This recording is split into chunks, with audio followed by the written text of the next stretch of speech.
The NDP is focused on dealing with unemployment, education shortfalls, inadequate infrastructure, an unhealthy reliance on natural resources, a less than adequate public health system, and poor public services.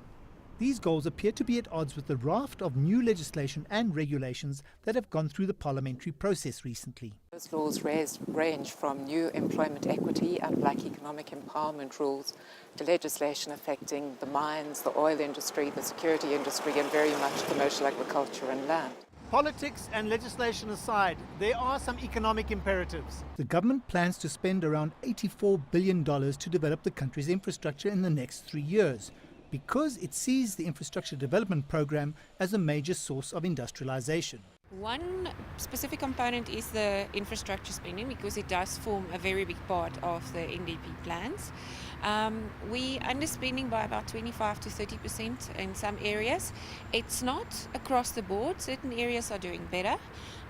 National government seems to be doing quite well. The local governments are doing a lot better, but strangely enough, on the private-public partnership projects, we seem to be underspending quite significantly. As an investment destination, South Africa has suffered as investors look beyond emerging market economies, which include Brazil, India, Turkey, Indonesia and South Africa, the so-called Fragile Five.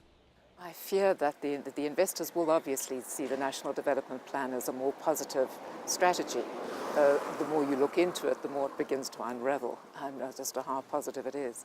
But it has some important elements, such as trying to build a more capable state, which is certainly something that we need.